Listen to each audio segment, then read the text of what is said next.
my only lifeline. Think I'm going crazy, I'm not in my right mind. Yeah. Yo, it's your boy Libra God 90. How y'all doing today? Listen, I'm just gonna talk about the Pogo Stick badge on Hall of Fame. I feel like it's very important and is needed if you're gonna be any type of big man trying to defend the paint, and I'm gonna tell you why. See, you can look at Intimidator, you can look at rim protection, you can look at all of that, but I find flaws in these badges. And so for example, rim protection, you have to time that. You have to really time that. And I feel like if you're good already with timing, like blocks, like or block, trying to get attempts on blocks, and if you are good at playing defense anyway, you have a great rating, like a good rating, like 94. Like my block is a 94 naturally, without a boost, without any of that. So if I put a boost, it'd be like a 99. I get blocks regardless if I have the badge or not, and I didn't even realize that up until recently.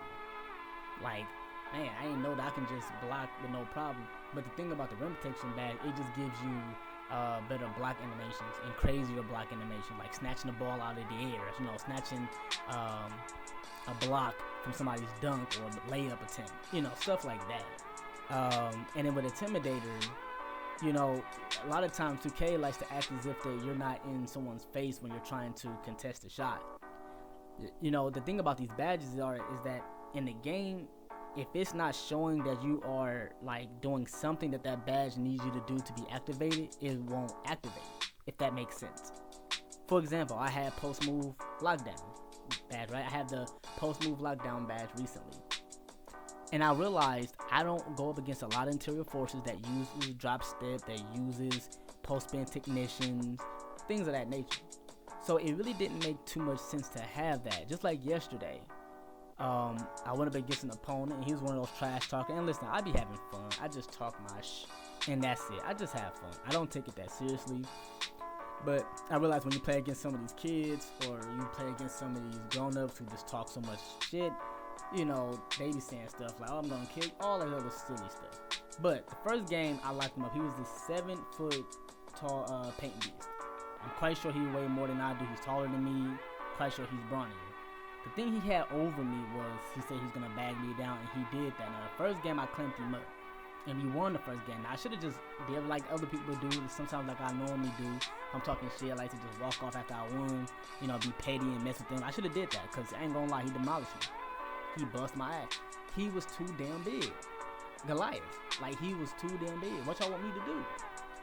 When I tell you niggas had to help, it didn't matter. And he not even an interior force. Now, post move lockdown was a waste. Didn't matter. It made no sense to have it. He did that cheesy move where he kept like trying to bag spin, and it's like that badge wasn't being activated because he's not spinning. He's not doing a post spin to negate that. He's not doing drop step for my badge to negate that. So it was a waste. It wasn't activating anything. It was a waste.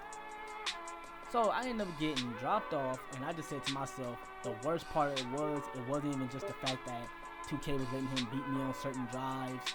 Cause I'm quite sure he don't have quick first step. I'm quite sure he don't have that. He probably got that shit on bronze anyway. And he was so shitty. I was getting so tired of playing with these two fools on my team.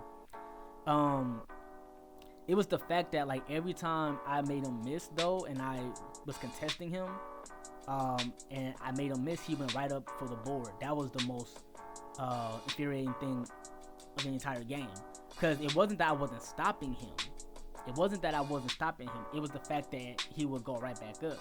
So the badges I had before I switched it, and this time I think it's for good. I think these is very good badge. I think you should have these badge as a glass clean lockdown. If you can get more, cool. I can only get 6 total badges by me having Hall of Fame badges. So I got 5 Hall of Fame badges in my defensive key, and I have 1 silver badge, and that is for my silver badge is for box out. Because with box out, you really don't need that much. Like, it don't take that long to be, for you to, box out an opponent and grab it. And my rebound and chaser Hall of Fame badge makes up for that with no problem. You need brick wall Hall of Fame. You gotta be able to set those elite screens, and trust me, it's the difference. Look how I snag. Like, come on now, I gotta have that. Clamps, I love clamps because you're not just playing up against these glass cleaning lockdown and paint beasts. You're also playing against these glass pinners like this guy I'm going against with the witch hat on that was trash. You know, he's like an outside center. You know, I can tell he can't really shoot, but he's trying. And, you know, you will go up against those players that can shoot. So you don't want to sit there and, you know, be lacking and let them go past you. Because with this clamp badge, you can definitely keep up with a lot more people, including smaller guards. Okay? And it don't just work on the perimeter. It also works on the low block. So if somebody's trying to post up like I'm doing right now, you know, you can easily just, you know, stay in front of them a little bit more. You'll bump them. You'll make them pick up the ball.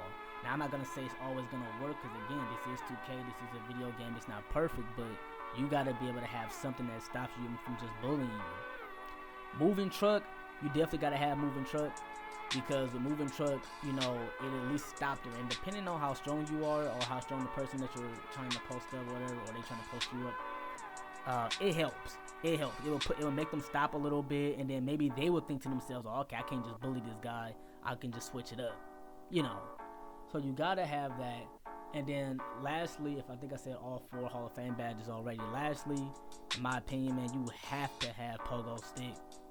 Because what I like about Pogo Stick is if you miss a block attempt, like if you miss and you didn't get it right, you can at least go right back up quick as hell and go for another block. He's so just look at him.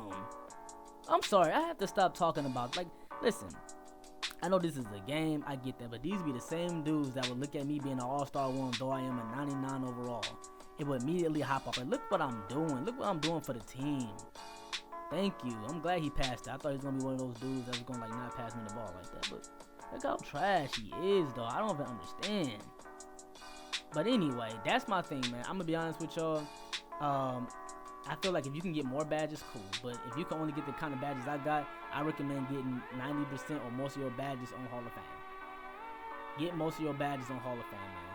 Because I'm telling you, I'm a god on defense. When I got my Pogo Stick, I'll go against anybody. And that's just me being competitive. I ain't trying to, like, you know, these kids on this game, they get too serious with this shit, man. But alright, man, this is court. I just got the steal and I just got the dunk. Alright then, y'all. Peace.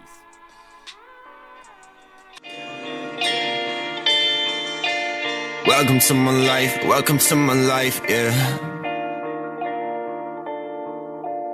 Welcome to my life, welcome to my